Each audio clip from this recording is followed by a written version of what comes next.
Hello everyone, Namadan Gauri and hello my dear MG squad.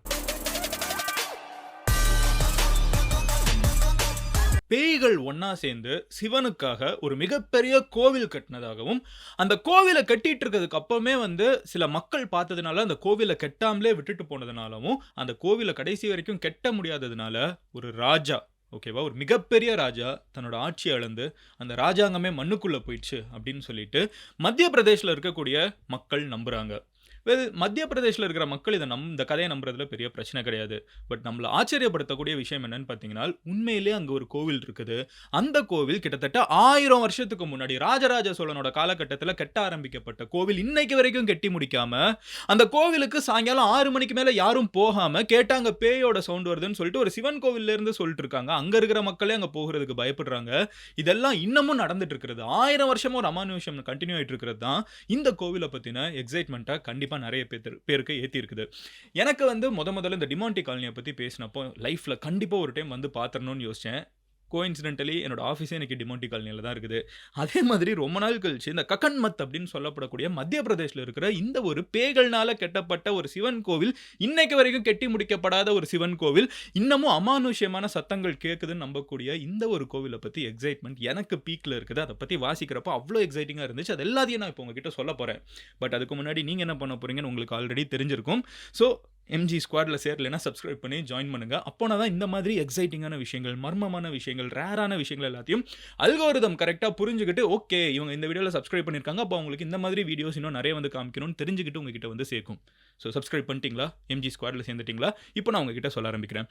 முதல் விஷயம் என்ன அப்படின்னு பார்த்தீங்கன்னா கக்கன்மத் அப்படின்னு சொல்லப்படக்கூடிய இந்த ஒரு கோவில் எங்கே இருக்குதுன்னு சொல்லிடுறேன். மத்திய பிரதேஷில் குவாலியர் அப்படின்னு சொல்கிறோம். இந்தியாவோட மத்திய ஸ்டேட் ஓகேவா, சென்டர் ஆஃப் ஹோல் இந்தியா. அதில் குவாலியர் அதுலேயும் சென்டர். அந்த சென்டர் கிட்ட மொத்த இந்தியன் சப்கான்டினென்ட்டுக்கும் நடுவில் இருக்கக்கூடிய இடம் தான் இந்த ஒரு கக்கன்மத் அப்படின்னு சொல்லப்படக்கூடிய கோவில் இருக்கக்கூடிய இடம். இன்றைக்கும் இந்த கோவிலில் போய் நம்ம பார்த்தோன்னா சுற்றி வயக்காடாக இருக்குது. வயக்காட்டுக்கு நடுவில் ஒரே ஒரு டவர் மட்டும் வானத்தை தொடுற அளவுக்கு 100 feet ப்ளஸ் இருக்குது. இந்த 100 feet ப்ளஸ் டவர் 1000 வருஷமாக கட்டி முடிக்காமல் இருக்குது. 1000 வருஷமாக ஆனால் உடஞ்சும் போகாமல் இருக்குது. இந்த மொத்த கோவிலோட கன்ஸ்ட்ரக்ஷனில் இருக்கிற ஒரு மிகப்பெரிய மேஜிக் என்னன்னு பார்த்தீங்கன்னா இதுல எந்தவித மோர்டரும், அதாவது இன்னைக்கு இருக்கிற கான்கிரீட்டோ சிமெண்டோ எதுவுமே யூஸ் பண்ணல. ஓகேவா, நடுவில் ஒட்ட வைக்கிறதுக்கு எந்த விதமான விஷயமே யூஸ் பண்ணல. முழுக்க கல்லை ஒன்று மேலே ஒன்றுன்னு அடுக்கி வச்சிருக்காங்க. இதில் ஒரு கல்லை ரிமூவ் பண்ணாலும் மொத்த ஸ்ட்ரக்சரும் கீழே விழுந்துருங்கிறாங்க. ஆனால் 1000 வருஷமா இது இன்னும் இப்படியே இருக்குது. ஏன் இந்த கோவில் 1000 வருஷத்துக்கு முன்னாடி கட்டி முடிக்கப்படவில்லை? ஏன் இந்த கோவிலை 1000 வருஷமா யாரும் கும்பிடாம இருக்காங்க? ஏன் இந்த கோவிலுக்கு இன்னமும் 6 மணிக்கு மேலே யாரும் போகாமல் இருக்காங்க? இதை நம்ம தேடி பார்க்க ஆரம்பிக்கிறப்போ 2 கதைகள் கிடைக்குது. ஒன்று வரலாறு, இன்னொன்று நம்பிக்கை.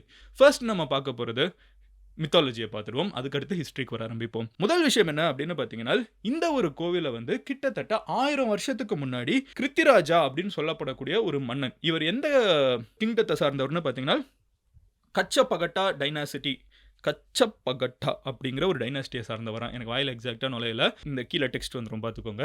இந்த டைனாஸ்டியோட அந்த பேருக்கே அர்த்தம் என்னன்னு பார்த்தீங்கன்னா ஆமைகளை அடிக்கக்கூடியவங்கன்னு ஒரு பேராம். என்னடா ஒரு மிகப்பெரிய டைனாஸ்டின்னு சொல்கிறோம், கிட்டத்தட்ட 100 வருஷம் ஆட்சி செஞ்சுருக்காங்க, எதுக்கு இந்த மாதிரி ஒரு பேர் நம்மளுக்கு கேள்வி இருக்குல்ல? It's gets even more exciting. ஓகேவா, ஸோ கச்சப்பகட்டா அப்படிங்கிற டைனாஸ்டி ஆமைகள் அடிக்கக்கூடிய டைனாஸ்டின்னு சொல்லுவாங்க. இந்த டைனாஸ்டி அந்த குவாலியர் ஏரியாவில் நிறைய ஆமைகள் இருக்கிறதுனால அதை ரெப்ரசென்ட் பண்ணுதுன்னு சில பேர் சொல்கிறாங்க. இன்னும் சில பேர் இந்த கிங்டமே ரொம்ப சாதுரியமாக பவருக்கு வந்தவங்க. இவங்க ஆமை மாதிரி பொறுமையாக ஷீல்டு எடுத்துக்கிட்டு எப்போ நேரம் வருதோ அப்போ மட்டும்தான் அடிப்பாங்க. ஆனால் முயற்சி செஞ்சுக்கிட்டே இருப்பாங்க. இந்த மாதிரி நிறைய விஷயங்கள் இருக்கிறனால உங்களுக்கு இந்த பேர் வந்திருக்குன்னு சொல்கிறாங்க.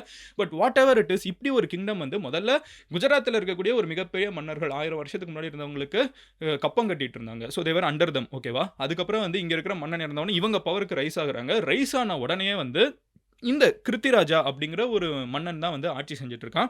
இவன் 1015 1035 வரைக்கும் ஆட்சி செஞ்சுருக்காங்க. எக்ஸாக்டாக நம்ம இன்னைக்கு வாழ்ந்துட்டு இருக்கிற காலகட்டத்திலேருந்து 1000 இயர்ஸ் முன்னாடி. இன்னைக்கு நம்ம 2025 இருக்கோம், இவர் 1025 அங்கே ஆட்சி செஞ்சுட்டு இருந்திருக்காரு. அப்படி ஆட்சி செஞ்சுட்டு இருக்கப்போ இவருக்கு ஒரு பயங்கரமான ஆசைன்னு சொல்கிறாங்க. ஒரு மிகப்பெரிய கோவிலை சிவனுக்குன்னு நம்ம உருவாக்கணும்.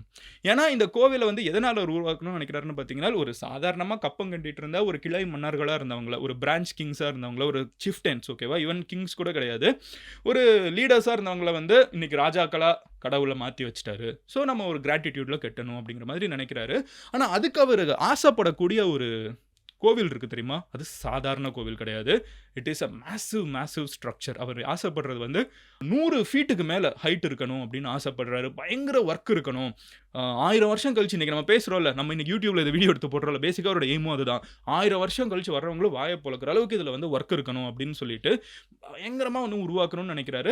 பட் இதெல்லாம் வந்து அவங்க ஆர்க்கிடெக்ட் கிட்ட எல்லாம் பேசுறப்போ அவங்க என்ன சொல்றாங்கன்னா, இதெல்லாம் ஓகே மன்னா, ஆனா வந்து நம்ம வந்து இந்தியால நடுப்பகுதியில இருக்கோம். நம்ம கிட்ட மிகப்பெரிய மலைகளோ, மிகப்பெரிய கரைகளோ எதுவுமே கிடையாது. இந்த மாதிரி கற்கள் எல்லாம் நம்ம இங்க கொண்டு வரது ரொம்ப கஷ்டம். இதெல்லாம் கட்டுறது ஆல்மோஸ்ட் இம்பாசிபிள். எப்படி இதெல்லாம் நம்ம கட்ட போறோம் அப்படின்னு கேட்கிறப்ப, இவரோட வாழ்நாளுக்குள்ள கட்டணும்னு நினைக்கிறாரு. மிகப்பெரிய கோவில கட்டணும்னு நினைக்கிறாருன்னு இவருக்கு நிறைய கன்ஸ்ட்ரெயின்ட்ஸ் இருந்துச்சு. ஸோ என்ன சொல்லப்படுதுன்னு பார்த்தீங்கன்னா, இது எல்லாமே கதை. ஏன்னா உண்மையிலே இந்த கோயில் எப்படி கட்டினாங்கங்கிறதுக்கான டேட்டாவே கிடையாது. ஓகேவா? That's the Crazy part. இப்போ இதெல்லாம் இருக்குதுன்னா, இப்போ நம்ம ஊர்ல தஞ்சை பெரிய கோவில வந்து எப்படி கட்டினாங்க? யார் யாரு கட்டினாங்க?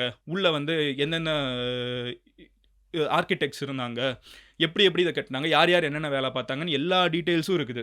இந்த மாதிரி ஒரு பெரிய ஸ்ட்ரக்சர கட்டுறப்போ எல்லா வரலாற்றில இருக்கிறவங்களும் பேரெல்லாம் கண்டிப்பா எழுதி வச்சிருவாங்க. நான் கட்டுறதே அதுக்கு தான் 1000 வருஷம் கழிச்சு வரவங்களும் பேசணுங்கிறதுக்காக தான். ஆனா இந்த ஸ்ட்ரக்சர வந்து உண்மையான ஹிஸ்டரி படி நம்ம போய் பார்த்தோம்னா, யார் இத கட்டுனாங்க? எதுக்கு இத கட்டுனாங்க? ஏன் பாதியிலேயே விட்டுட்டு போனாங்க? இதுல யார் யார் வேலை பார்த்தாங்க? எங்கேருந்து இந்த கல்லெல்லாம் வந்துச்சு? எப்படி இத கட்டுனாங்கன்னு எந்த டீட்டெயிலும் கிடையாது. அதனால தான் இந்த கதைகள் வந்து ரொம்ப ஸ்ட்ராங்கா நம்பப்படுது மக்கள்னால. ஹிஸ்டரியில இட் இஸ் ஜீரோ ட்ரேசஸ். எப்படி இது வந்துச்சுன்னே தெரியாது. இப்போ நான் கதைய சொன்னதுக்கு அப்புறம் உங்களுக்கு இது இன்னும் வியர்டா இருக்கும். ஸோ என்ன நடக்குதுன்னு பார்த்தீங்கன்னா, இங்க இருக்கிற கதைப்படி இங்க இருக்கிற மக்கள் எல்லாருமே இருந்துகிட்டு இத கட்டுறதே ரொம்ப கஷ்டம் அண்ணா. நம்மளே ஒரு புது கிங்டம். எப்படி இவ்ளோ பெரிய கோவில கட்டுறது? இவ்ளோ ரேரான கற்கள் எல்லாம் எப்படி வெளி இடத்துல இருந்து கொண்டு வரதுன்னு சொல்லி மர்மமா என்ன ஒரு மாதிரி தலை சுத்திட்டு இருக்கிற நேரத்துல, அந்த மன்னன் வந்து பேய்களோட ஒரு டீல் போட்டாங்கன்னு சொல்லப்படுது.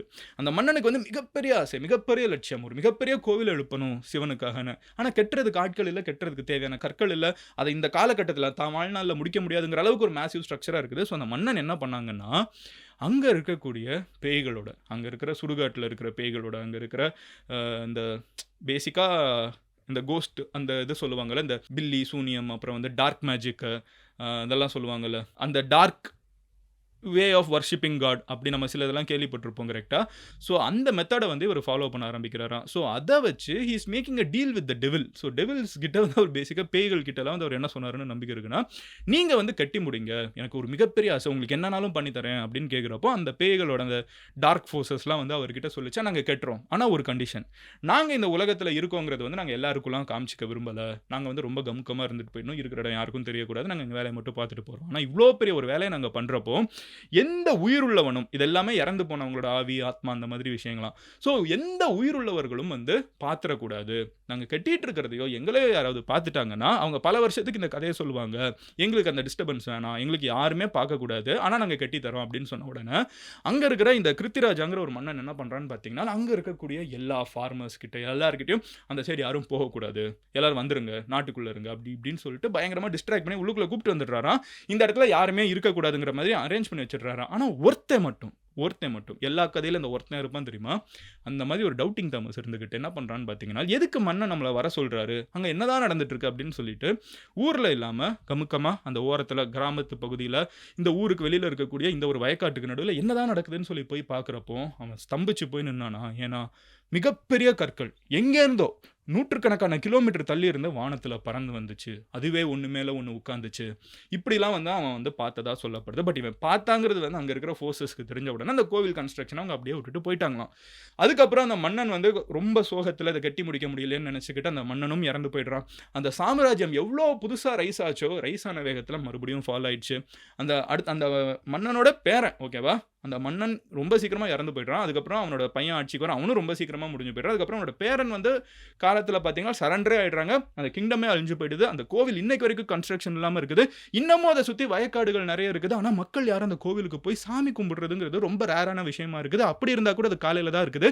அந்த கோவிலுக்குன்னு ப்ராப்பரா வந்து மெயின்டைன் பண்ணுறதுக்கு ப்ராப்பராக வந்து கோவில் ஆக்டிவிட்டீஸ்லாம் எதுவுமே நடக்கிறது கிடையாது. அது ஒரு பேய்களோட கோவில். அது ஒரு நிறைவேறாத ஆசையாகவே அங்கே இருக்கிற மக்கள் பார்த்துட்டு இருக்காங்க.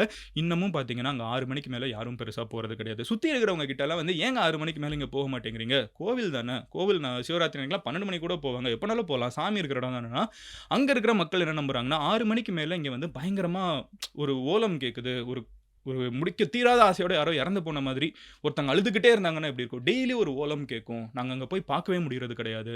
அத மீறி யாராவது அங்க போயிருந்தாங்கன்னா, அவங்களுக்கு அடுத்த நாளே பயங்கரமா உடம்பு சரியில்லாம போயிடுது. சில பேர் பைத்தியம் பிடிச்சிடுறாங்க. இதனாலேயே நாங்க அந்த சைடு சாயங்காலம் 6 மணிக்கு மேல யாருமே போறது கிடையாதுன்னு சொல்லிட்டு அங்க இருக்கிற மக்கள் ரொம்ப ஸ்ட்ராங்கா நம்புறாங்க. எனக்கு பெர்சனலா இங்க வந்து பேய்கள் இத கெட்டுச்சு. இங்க வந்து மக்கள் போய் பார்க்கறதுக்கு பயப்படுறாங்க. அதனால அங்க வந்து பேய் இருக்கு. இது எதுலயுமே எனக்கு நம்பிக்கை கிடையாது. கொஞ்சம் ஹிஸ்டாரிக்கலா நம்ம எடுத்து திரும்பி பார்க்குறப்போ, ஒரு கன்ஸ்ட்ரக்ஷன் ஜெனரலா எப்போ வந்து யார் எழுதுனாங்க, எப்படி கட்டுனாங்க எல்லாம் சொல்லுவாங்க. அந்த கன்ஸ்ட்ரக்ஷன் முடிஞ்சதுக்கு அப்புறம் தான் சொல்லுவாங்க. பேசிக்கா இந்த கோவிலோட கன்ஸ்ட்ரக்ஷன் இன்னைக்கு வரைக்கும் முடியவே கிடையாது. அப்போ முடியாத ஒரு கோவிலுக்கு இப்படி தான் இதெல்லாம் பண்ணோங்கிறத எப்படி யாராவது ஒருத்தங்க எழுதுவாங்க? ஸோ இந்த மாதிரி முதல்ல வந்து இந்த கன்ஸ்ட்ரக்ஷன் நடந்து முடிஞ்சதுக்கு அப்புறம் தான் நம்ம இன்னைக்கு இருக்கிற கன்ஸ்ட்ரக்ஷன் எடுத்துக்கோங்களேன். பிரிட்ஜ், ஹாஸ்பிட்டல் எதனாலும் கட்டுறாங்கல்ல. கடைசியில தான் அந்த பலகைய போய் வைப்பாங்க. இவர் தான் கட்டினாரு அப்படின்னு சொல்லிட்டு. கடைசியில தான் அந்த மினிஸ்டர் பேரையோ, இல்ல சீஃப் மினிஸ்டர் பேரையோ, இல்ல திறந்து வச்சவங்க பேரையோ சொல்லுவாங்க. அதுவரைக்கும் அங்க எந்த டீட்டெயிலும் இருக்காது. Maybe this could be one such thing. ஆனா எந்த ரெக்கார்ட்லயுமே வந்து அந்த கோவில் கன்ஸ்ட்ரக்ஷன் எப்படி நடந்துச்சு? இவ்ளோ பெரிய கோவில், நார்மல் கோவில் கிடையாது. இட்ஸ் a மேசிவ் ஸ்ட்ரக்சர் ஓகேவா? 100 ஃபீட் ஹைட்ங்கிறது சாதாரணது கிடையாது. ஏன் எப்படிங்கிறது எங்கேயுமே ரெக்கார்ட் இல்லங்கிறது ஒரு கேள்வியா தான் இருக்குது. அந்த மர்மம் என்ன இன்னும் கியூரியாசிட்டி ஆக்குது. But at the same time இது அதனால பேய்கள் கட்டிட்டாங்கங்கிறத நான் பெர்சனலா நம்பல. பட் நம்புறவங்க நெறைய பேர். ஆயிரக்கணக்குல, லட்சக்கணக்குல அந்த ஊர் சைடு நெறைய பேர் இருந்துட்டு இருக்காங்க.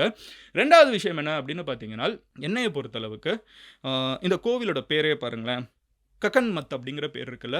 இந்த கக்கன் மத் அப்படிங்கிற பேர் வந்து கனக் மத், அதாவது கோல்டன் மடம் அப்படிங்கிற ஒரு பேர்லேருந்து உருமாறி இருக்கலாம்.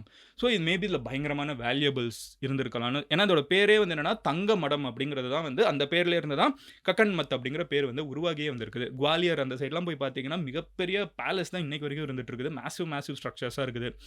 மேபி இங்கே வந்து விலை உயர்ந்த தங்கமோ, வைரமோ, வைடூரியமோ இருந்துச்சுன்னா, அதுக்கப்புறம் 1000 வருஷம் வரலாறு இருக்குது. எத்தனை பேர் ரேஸ் பண்ணியிருப்பாங்க, எத்தனை ரெய்ட்ஸ் நடந்திருக்கும், எத்தனை மன்னர்கள், பிரிட்டிஷர்ஸ் அது இதுன்னு சொல்லிட்டு என்னெல்லாமோ இருந்திருக்குது. So there is a very good chance that இந்த கோவில் could be multiple times plundered. மறுபடியும் சூறையாடப்பட்டிருக்கலாம். 2வது எனக்கு வந்து 3வது தியரி என்ன அப்படின்னு பார்த்தீங்கன்னா, லாஸ்ட் விஷயம். இதெல்லாம் நடந்ததுனால மக்கள் வந்து இங்க போகாம இருக்கிறது வந்து மேபி இந்த தப்பு செய்றவங்கலாம் இருக்காங்கல்ல, அவங்களுக்கு ஒரு அடைக்கலம் கிடைக்கிற இடமாயிரும் சாயங்கால நேரத்தில. சென்னையில இருக்கிற டிமாண்டி காலனிலே இந்த பிரச்சனை இருந்துச்சு ஒரு காலகட்டத்தில. இது பேய் இருக்குதுன்னு சொல்லி நெறைய பேர் இங்க போகாம இருக்கிறதுனால, இந்த சைடு யாரும் வராம இருக்கிறதுனால, நெறைய தப்பான ஆக்டிவிட்டீஸ் அந்த பில்டிங்குள்ள நடந்திருக்குன்னு நம்மளால அங்கங்க வாசிக்க முடியுது. ஸோ மேபி இப்போ கூட ஏதாவது ஒண்ணு நடக்கணும், யாரும் அங்க வரக்கூடாதுன்னா இப்படி பேய்ன்னு சொல்லி அவன் அவன் கிளப்பி விடுற பழக்கம்லாம் இருக்குது. அந்த மாதிரி இங்க ஏதாவது பண்ணிருக்காங்களான்னு எனக்கு தெரியல. பட் எனக்கு ஒரு விஷயம் 100% ஷூர். இந்த கோவில போய் நேர்ல பார்க்கணும்னு தோணுது. பிகாஸ் எனக்கு என்ன தெரிஞ்சுச்சுங்கிறத விட, எனக்கு இருக்கிற கேள்விகள் இருக்குல்ல, இந்த இடத்துல போய் நேர்ல பார்த்து, இது என்ன மாதிரி ஒரு எக்ஸ்பீரியன்ஸ்னு தெரிஞ்சுக்கணும்னு தோணுது. இந்த கோவில்ல இப்போ சில கல்வெட்டுகள் இருக்குது. பட் அந்த கல்வெட்டெல்லாம் எப்படின்னு பார்த்தீங்கன்னா, லாஸ்ட் 500 இயர்ஸ்க்கு முன்னாடி இவரு இந்த ஊர்லேருந்து வந்தாரு. இவர் இதுக்கு கான்ட்ரிபியூட் பண்ணாரு. அப்படி இப்படின்னு சொல்லிட்டு அங்கங்க இருக்குது. பட் ஸ்டில் இது வந்து ஒரு ஆக்டிவான கோவில் கிடையாது. இது ஆர்க்கியாலஜிக்கல் சர்வே ஆஃப் இந்தியா வந்து இத ஒரு புரொடெக்டட் மான்யூமெண்ட்டா வச்சுட்டு இருக்காங்க. ஆனா இதுக்கு தேவையான ஆக்சுவல் ரிசர்ச்சோ, இதுக்கு தேவையான ஆக்சுவல் ரெக்கார்ட்ஸோ நம்ம இன்னும் தேடிட்டு தான் இருக்கோம். நம்மளோட கவர்மெண்ட்டுமே வந்து இதை 100% அலசி ஆராய்ந்து ஆர்க்கியாலஜிக்கல் சர்வே வந்து இதை பற்றின ஃபுல் டீட்டெயில்ஸும் வெளியே வைக்கலங்கிறதுனால இந்த பேய் நம்பிக்கைகள் வந்து இதை சுற்றி நிறைய போயிட்டு இருக்குது. But one absolutely Crazy place that I will definitely visit someday and ஒரு vlog கண்டிப்பாக இன்னைக்கு இருக்குது. ஸோ அடுத்து இந்த மாதிரி மர்மமான ஒரு விஷயம், அது ஒரு மிகப்பெரிய ஃபேமஸான விஷயமா இருக்கணும்னு அவசியம் இல்லை. கக்கன்மாத் மாதிரி ரொம்ப ரேரான ஏதோ ஒரு மூலையில் இருக்கிற விஷயமா கூட இருக்கலாம். அது உங்கள் வீட்டுக்கிட்ட கூட இருக்கலாம். அந்த மாதிரி ஏதாவது ஒன்று இருக்குது, அதை பற்றி நான் பேசணும்னு நினச்சிங்கன்னா அது என்னங்கிறத கமெண்ட்டில் சொல்லுங்கள். நீங்கள் என்னை பர்சனலாக ஃபாலோ பண்ணணும், வேறு ஏதாவது டாபிக் நீங்கள் எனக்கு ஃபார்வர்ட் பண்ணும்போது நான் இன்ஸ்டாவில் இந்த மாதிரி நிறைய பார்த்துட்டு இருக்கேன், எனக்கு உடனே உனக்கு அனுப்பணும் அப்படின்னு வச்சிங்கன்னா இன்ஸ்டாகிராமில் மதன் கௌரின்னு சொல்லி சர்ச் பண்ணுங்க. It's verified profile. நீங்கள் ஈஸியாக என்னை ஃபாலோ பண்ண முடியும். ஏன் லைஃப்பில் நடக்குதுங்கிறது என்னால் அங்கே கரெக்டாக உங்ககிட்ட அப்டேட் பண்ணிருக்க முடியும். So love you all, take care, bye, cheers and ஜீஸ். அண்ட் உங்கள் ஃப்ரெண்ட்ஸ் யார் வந்து இந்த மாதிரி மிஸ்ட்ரியிலலாம் இன்ட்ரெஸ்டடாக இருப்பாங்களோ அவங்கக்கிட்ட ஷேர் பண்ணி விடுங்க. பாய், சியர்ஸ்.